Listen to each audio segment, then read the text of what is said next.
So there is no democracy. Absolutely, but this, in terms of it being a local issue, or even a county issue, 85% of the people up there, right, do not want fracking to take place in Balcombe. That is going to be repeated through every single community where they start to frack across Sussex. Now, isn't it strange? Right? These guys live in those communities, so they're going to be caught in a very difficult position, because what do you do? It was like in the 1984 miners' strike. Our local bobbies, they were the same.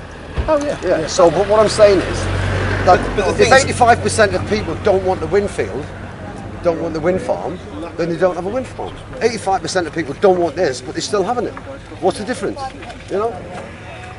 But the thing is, if you see yourself as somebody who's upholding reason, order, the democratic process, all that sort of stuff. I mean, these guys are in a union. I would presume most of them are in the police union.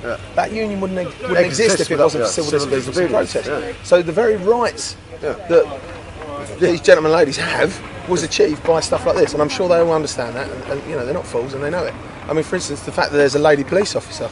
The only reason there's a lady police officer?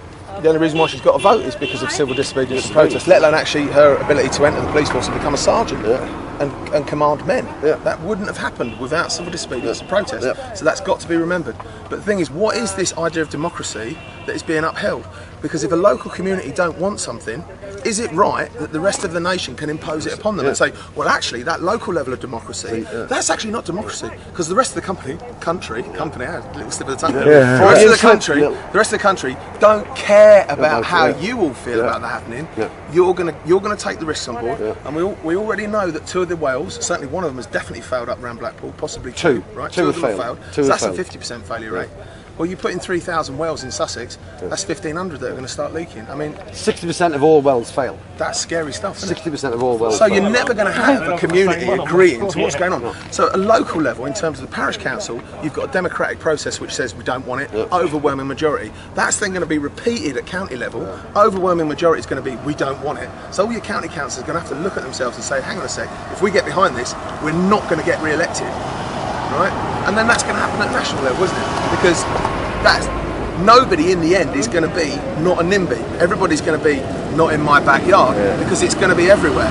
So there's going to be none, well, we're not NIMBY, so at a national level, we don't care what's going on in their backyard, we're going to vote, we're going to be behind the government, we're going to vote this through. Everybody's going to have it in their backyard. But that's it, even these policemen don't want this drill, but they just don't realise it yet. Well, like I say, I'm buying a house, I'm buying a flat in Hastings. They're going to start fracking in Fairlight, right? Now I'm here because of the risk, the toxic contamination risk to the Sussex water supply. However, when I protest in Hastings, peacefully and symbolically, against the fracking in Fairlight, it ceases to be just that issue. My personal wealth, my entire life's personal wealth, I've worked since I was 13, I've paid tax since I was 16 years old. You know, essentially I'm a member of society, I'm a member of the establishment, if you like. I've been a good little citizen for most of my life. Now then, the couple of idiots down there, they're going to endanger that. They're going to endanger my life's work, you know, the accumulation of wealth. Now that is not stepping outside of an establishment discourse. That's what we're supposed to do. We're supposed to be good members of society, operate within the law, accumulate wealth and buy property. Well, my property's not going to be worth anything if they start fracking in Fairlight, is it? Work together till 5 o'clock. So hey ho, get on board everyone.